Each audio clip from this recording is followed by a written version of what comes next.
नमस्कार। कैसे हैं आप लोग। आज हम लोग साइंस की अगली क्लास में पढ़ने वाले हैं। सबसे पहले पढ़ेंगे गोली दर्पण की वक्रता त्रिज्या और फोकस दूरी में संबंध। आइए देखते हैं। तो डाल दीजिए आप हेडिंग गोली दर्पण की वक्रता त्रिज्या कैपिटल आर तथा फोकस दूरी एफ में संबंध। देखिए ये कैपिटल आर है वक्रता त्रिज्या और ये फोकस दूरी क्या है एफ के बीच संबंध। देखिए क्या होगा। तो वो संबंध के लिए बहुत सिंपल संबंध है, बस सिर्फ फार्मूला ही आपको ध्यान देना है और इसके बारे में प्रूफ पूछा नहीं जाता है।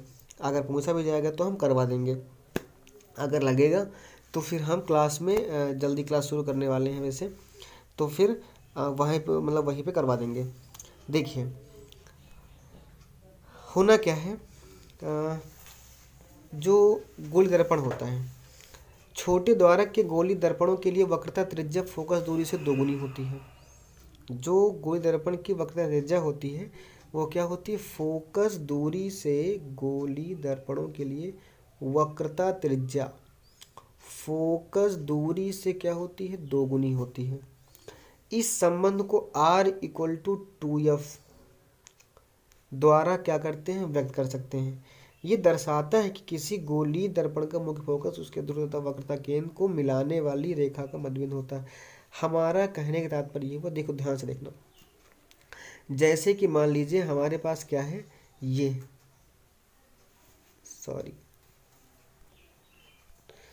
कोई मान लीजिए क्या है, एक मुख्य अक्ष है और ये कोई एक क्या है, दर्पण है।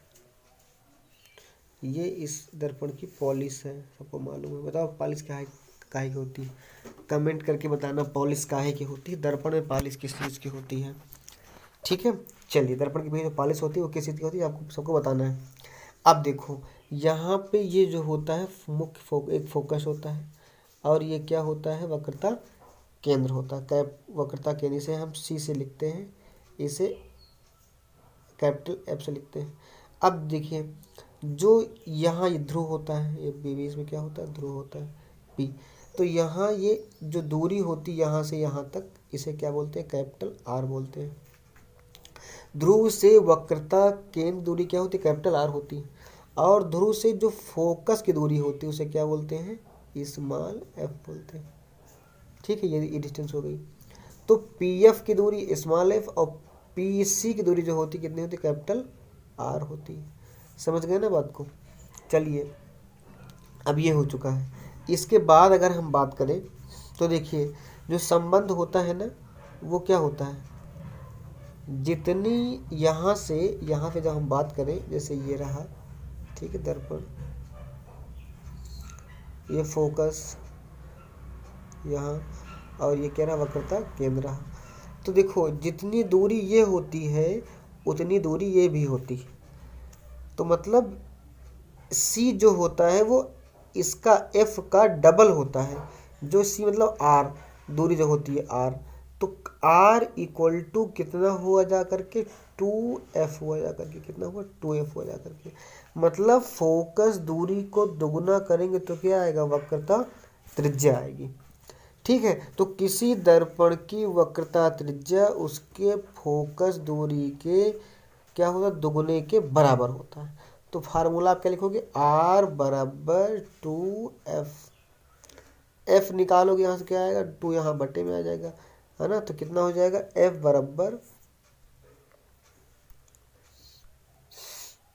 बराबर क्या आ जाएगा, R/2 आ जाएगा। समझ गए ना। तो ये आप लिख लोगे, बस हो गया। F क्या है, फोकस दूरी है उस दर्पण की, और R क्या है, उसकी वक्रता त्रिज्या है। बस हो गया, और क्या चाहिए, बस काम खत्म। चलिए आगे देखते हैं। अब आज हम लोग पढ़ने वाले चिन्ह परिपाटी, है ना। किस तरह से जो है हम लोग प्रतिबिंब बनता है तो किस तरफ कौन सा चिन्ह लेते हैं, बहुत इम्पोर्टेंट है इसे समझना। इसी से न्यूमेरिकल लगेंगे। लेकिन इसके पहले कुछ सवाल प्रश्न है आप सबके लिए, सबको ये प्रश्न के उत्तर देने हैं, लिख के बताने हैं हमको। चलिए जो पहला प्रश्न वो क्या है, अवतल दर्पण के मुख्य फोकस की परिभाषा लिखिए। मुख्य फोकस की परिभाषा क्या होगी, मालूम है आप सबको, लिख के बताना हमको। एक गोली दर्पण की वक्रता त्रिज्या 20 सेंटीमीटर है, कैपिटल R दिया गया है। इसकी फोकस दूरी क्या होगी, हमें एफ निकाल सकते हो, एफ बराबर आर बाई टू। लेकिन आर दिया है सेंटीमीटर में, 20 सेंटीमीटर है, इसे हमें क्या बनाना पड़ेगा, मीटर बनाना पड़ेगा। ये क्या है, 20 सेंटीमीटर। इसे आप मीटर बनाओगे, ठीक है ना, पहले 100 से भाग करोगे बन जाएगा मीटर, तब आप उसे रखोगे फार्मूला में, है ना, तब रखो, जब फिर क्या रखोगे, एफ बराबर आर बाई टू, आर का मान रखोगे, जो भी आएगा, है ना, आंसर होगा। उस दर्पण का नाम बताना है जो बिंब का, बिंब मतलब वस्तु, बिंब मतलब वस्तु, इसका मतलब क्या होता है, बिंब मतलब वस्तु का सीधा तथा आवर्धित मतलब बड़ा, आवर्धित मतलब बड़ा प्रतिबिंब बना सके। तो किस दर्पण में किसी भी वस्तु का प्रतिबिंब सीधा बनता है और बड़ा बनता है, आपको सबको बताना है। चलिए अगला क्वेश्चन, हम वाहनों में उत्तल दर्पण को पश्च दृश्य मतलब पीछे के दृश्य दर्पण के रूप में वरीयता क्यों देते हैं। मतलब हम किसी भी मतलब वाहनों में पीछे के दृश्य को देखने के लिए उत्तल दर्पण का ही प्रयोग क्यों करते हैं, हमने बताया है उत्तल दर्पण का प्रयोग क्यों करते हैं, है ना, क्योंकि जो उत्तल दर्पण है वो जो दूर की वस्तुओं का प्रतिबिंब है, वह जो प्रतिबिंब है वो छोटा बनाता है प्रतिबिंब, ठीक है, और सीधा बनाता है। तो दूर की बहुत दूर वस्तुएं होंगी, वाहन होंगे तो बढ़िया हमें दिखाई पड़ जाएंगे, तो हम लोग क्या हो जाएंगे, साइड हो जाएंगे कम से कम, है ना। इसलिए जो है चूंकि प्रतिबिंब जो होते हैं क्या बनते हैं, छोटे बनते हैं, सीधे बनते हैं, तो हमें दूर की वस्तु जो है स्पष्ट बढ़िया दिखाई, छोटी सी वस्तु दिखाई पड़ जाती है कि हाँ वहाँ कोई वस्तु आ रही है, मतलब कोई गाड़ी पीछे भी आ रही है, तो हम लोग साइड उसको दे देते हैं, है कि नहीं। यही कारण है कि हम इसका प्रयोग करते हैं, क्योंकि ये प्रतिबिंब को क्या करता है, छोटा और सीधा बनाता है। उत्तल दर्पण जो मतलब बनता है प्रतिबिंब, छोटा बनता है, सीधा बनता है। चलिए आगे चलते हैं। अब हम बात करते हैं गोली दर्पण के किसके, चिन्ह परिपाटी पे, चिन्ह परिपाटी की बात करते हैं। तो जो चिन्ह परिपाटी है उसके लिए क्या करते हैं, देखिए गोली दर्पणों द्वारा प्रकाश के परावर्तन पर विचार करते समय हम एक निश्चित चिन्ह परिपाटी का पालन करेंगे, जिसे नई कार्ती चिन्ह परिपाटी कहते हैं। क्या करते हैं, नई कार्ती चिन्ह परिपाटी कहते हैं। इस परिपाटी में दर्पण के ध्रुव P को मूल बिंदु मानते हैं। क्या मानते हैं, मूल बिंदु मानते हैं। जो ध्रुव होता है दर्पण का उसे क्या मानते हैं, मूल बिंदु। दर्पण के मुख्य अक्ष को निर्देशांक पद्धति एक्स अक्ष एक्स लिखा जाता है। जो मुख्य अक्ष होता है, जो मुख्य अक्ष ये ऐसे होता है, तो इसे क्या लिखते हैं, एक्स डैश लिखते हैं, ठीक है। आगे चलते हैं, अभी आगे सबको समझा दिखाते हैं फिगर। ये परिपाटी निम्न प्रकार का है। बिंब, देखिए ये जो पॉइंट है बहुत इंपॉर्टेंट पॉइंट है, बहुत ध्यान से इनको सब लोग पढ़ना। बिंब सदैव दर्पण के बाईं ओर रखा जाता है। वस्तु हमेशा जब रखा जाता है तो हमेशा, जैसे मान लीजिए ये है दर्पण है, तो देखो तुम्हारा ये जो चिन्ह परिपाटी होता है वो मालूम ना, ये दायां होता है, ये बायां होता है, दाहिना हाथ आपका दायां, बायां हाथ बाईं ओर, ऊपर होता है उत्तर, नीचे और दक्षिण होता है। तो कहने का मतलब बाईं ओर होता है। अर्थात वस्तु जो रखी जाती है, जैसे मान लीजिए ये है, ये आपका क्या है, दर्पण है ऐसे, तो जो वस्तु रखी जाएगी क्या, ये बाईं ओर है ना, इस ओर रखी जाएगी वस्तु, कहीं पर भी रख दी जाती है तो बाईं ओर ही वस्तु रखी जाएगी, ठीक है। बिंब, बिंब का मतलब क्या हुआ, वस्तु हुआ, तो बिंब सदैव दर्पण के बाईं ओर रखा जाता है। इसका अर्थ यह है कि दर्पण पर बिंब से प्रकाश बाईं ओर से आपतित होता है। मतलब जो प्रकाश पड़ता है, जैसे कि ये रहा, ये वस्तु रखी है, तो जो प्रकाश आएगा वो यहीं से तो आएगा, इस पर पड़ेगा और पढ़ने के बाद फिर आगे जाएगा, है बात कि नहीं। तो कहने का तात्पर्य है कि जो प्रकाश आता है किस ओर से आता है, पड़ता है बिंब वस्तु पर बाईं ओर से पड़ता है। मुख्य अक्ष के समांतर सभी दूरियां दर्पण के ध्रुव से मापी जाती है। मुख्य अक्ष के समांतर जो सभी दूरियां हैं वो कहाँ, दर्पण के ध्रुव से। अभी सबको आगे बताते हैं इसका मतलब क्या हुआ। और मूल बिंदु के दाईं ओर एक्स अक्ष के अनुदिश मापी गई सभी दूरियां धनात्मक मानी जाती हैं, जबकि मूल बिंदु के बाईं ओर माइनस एक्स अक्ष के अनुदिश मापी गई दूरियां ऋणात्मक मानी जाती हैं।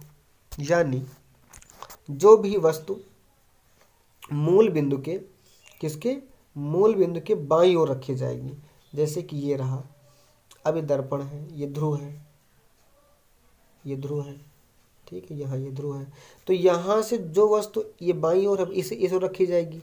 जो दूरी इस तरफ होगी उसे हम क्या लिखेंगे, माइनस में, और जो इस ओर होगी उसे क्या हम लिखेंगे, प्लस में लिखेंगे, ठीक है। तो जो भी दूरी बाईं ओर होगी उसे हम लिखेंगे माइनस में, और जो दूरी होगी दाईं ओर उसे लिखेंगे प्लस में, ठीक रहा। चलिए एक फिगर से आप सबको समझाने का प्रयास करते हैं। सॉरी, एक मिनट।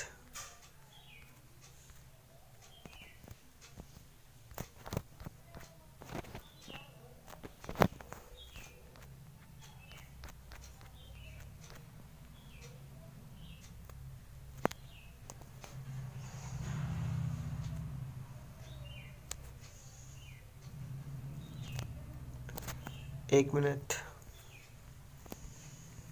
बहुत आगे पहुंच चुका है, सॉरी।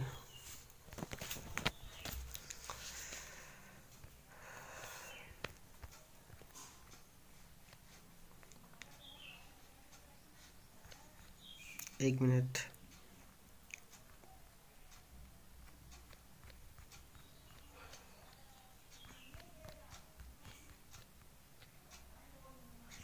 ठीक है, आइए देखते हैं। पहुंच चुका है लगभग, थोड़ा सा बचा है।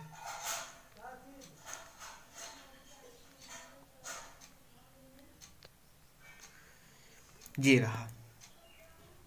चलिए इस फिगर को हम देखते हैं, है ना। ये अपना फिगर रहा। हमने जो बताया कि दाईं ओर और बाईं ओर की बात, चिन्ह परिपाटी की बात होती है, ठीक है। अपना ये जो है, ये क्या है, ये इसका क्या है, मूल बिंदु मानते हैं। ये दर्पण का ध्रुव है, लेकिन ये से हम मूल बिंदु मानते हैं। ये जो है क्या है, दायां, ये बायां पर, ये बाईं ओर है, ये बायां, और ये क्या है, दायां। इसमें ठीक से लिखता, मतलब लिख नहीं पा रहे हैं, इसलिए ऐसा है, ठीक है। राइटिंग इसमें नहीं बनती है ना, उंगली से लिखना पड़ता है, पेन से लिखने की कोई सुविधा नहीं है इसमें, इसलिए जो है ये ठीक से लिख नहीं जा रहा, ठीक है। चलिए, तो जो भी डिस्टेंस, मतलब जो भी दूरी बाईं ओर रखी जाती है, वो सभी देखो, देखो इसमें क्या, माइनस की ओर। जो दूरी यहाँ होगी काहे में होगी, प्लस की ओर होगी। अब देखो ये ध्रुव है ना, ये वस्तु रखी हुई है। ध्रुव से वस्तु की दूरी को अपन लोग क्या मानते हैं, यू मानते हैं, ठीक है। आप ये बना करके यहाँ से यहाँ डिस्टेंस करके क्या लिख दोगे, यू, मतलब लिखोगे। और यहाँ से ये जो बना है, ये प्रतिबिंब बना है। यहाँ पे जो दूरी होती है स्मॉल वी यू होता है, और ये स्मॉल वी होता है। लिख लो, बना लो सब लोग, ठीक है। तो स्मॉल यू होगा। अच्छा, ये दूरी भी काहे में होगी, माइनस में होगी। यहाँ पे इधर भी काहे में, प्लस, मतलब माइनस में होगी। यहाँ लिखते नहीं है प्लस माइनस, सिर्फ यू ही लिखते हैं। जब सवाल लगाते तो वहाँ चिन्ह का मतलब लिखते हैं, ठीक है ना, वहाँ चिन्ह लगाते हैं फिर। चलिए, और जो दूरी इधर होगी वो काहे में होगी, प्लस में होगी, ठीक है ना। तो अपना ये क्या रहा, अवतल दर्पण रहा। क्या रहा, अवतल दर्पण रहा। तो अवतल दर्पण में वस्तु भी बाईं ओर रखी होती है, प्रतिबिंब भी बाईं ओर ही बनता है, इसलिए अवतल दर्पण में फोकस दूरी भी इसी ओर होती है, फोकस दूरी भी इसी ओर होती है, वक्रता केंद्र भी इसी ओर होता है, वस्तु भी इसी ओर रखी होती है, और प्रतिबिंब भी इसी ओर बनता है, बाईं ओर ही बनता है। इसलिए इसमें सभी चीज़ें काहे में होती हैं, माइनस में होती हैं, ठीक है। अगर आपसे कोई पूछ ले कि अवतल दर्पण की फोकस दूरी किस चीज़ में होती है, तो काहे में, आप काहे में लिखोगे, माइनस में लिखोगे, मतलब ऋणात्मक होती है। अवतल दर्पण में वक्रता त्रिज्या काहे में होती है, माइनस में होती है। और अच्छा देखो, वस्तु की जो लंबाई है, देखो यहाँ ध्यान देना जरा, वस्तु जो ऊपर की ओर रखी हुई है, जब वस्तु ऊपर की ओर रखी हुई, देखो वस्तु ऊपर की ओर रखी हुई है, तो ऊपर की ओर जब जाएंगे दूरी काहे में होती है, प्लस में।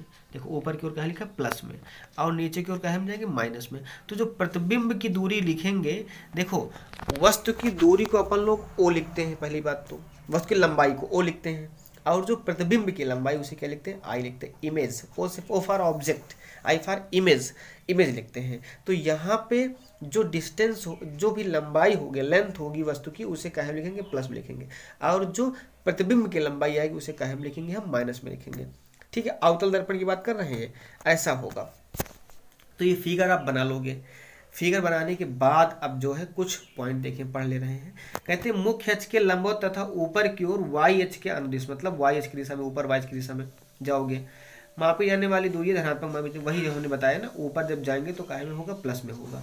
मुख्य अक्ष के लंबवत तथा नीचे की ओर माइनस वाई अक्ष, देखो माइनस, ये नीचे की ओर जाएंगे क्या, माइनस वाई अक्ष होगा। मापी जाने वाली दूरियां काहे में होगी, ऋणात्मक मानी जाती है, मतलब माइनस में होती है। ऊपर वर्णित नई कार्तीय चिन्ह परिपाटी आपके संदर्भ के लिए ये जो दी गई है, ये चिन्ह परिपाटी दर्पण का सूत्र प्राप्त करने तथा संबंधित आंकिक प्रश्नों को हल करने के लिए प्रयुक्त की गई है। अब बात करते हैं दर्पण सूत्र तथा आवर्धन।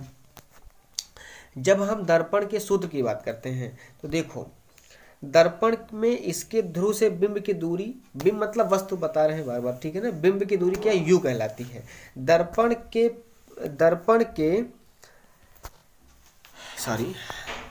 दर्पण से प्रतिबिंब की दूरी वी होती है। आपको पहले ही ज्ञात है कि जो है ध्रुव से मुख्य फोकस की जो दूरी होती है वो क्या होती है, एफ कहलाती है। इन तीनों राशियों के बीच एक संबंध होता है जिसे दर्पण सूत्र द्वारा प्रस्तुत किया जाता है।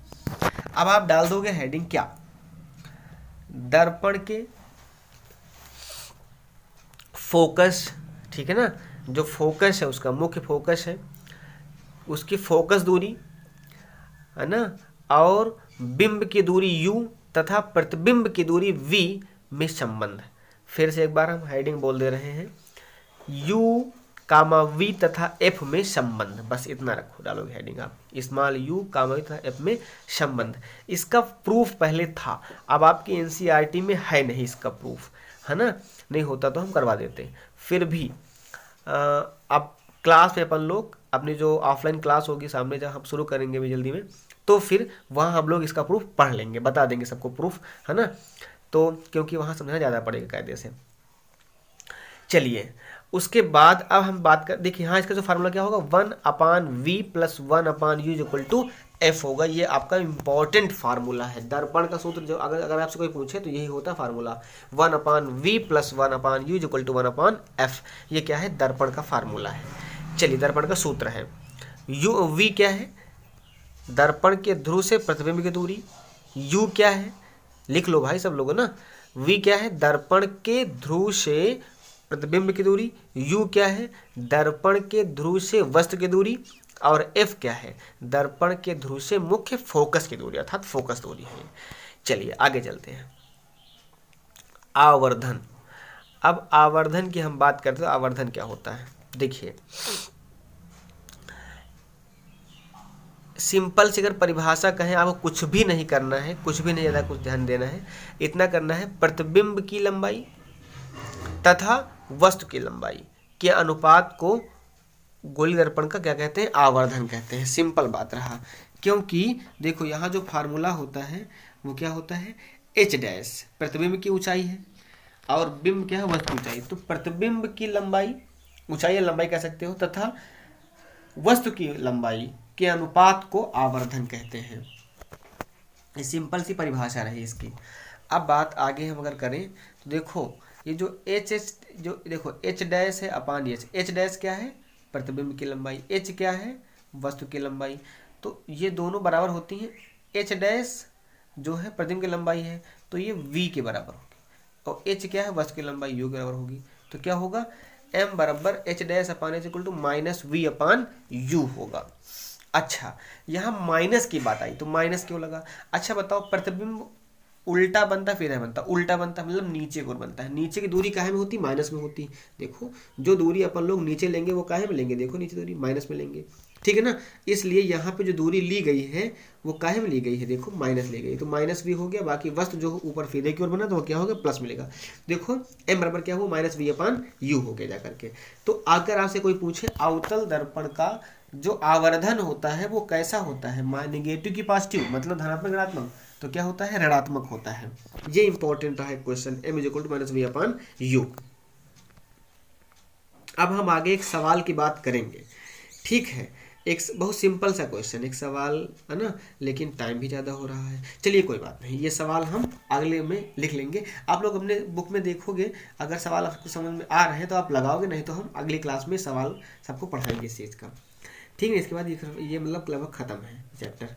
चलिए सब लोग अपना अपना होमवर्क जो है लगातार उससे करते रहो, और हैं बताते रहो, भेजते रहो कम से कम, ठीक है।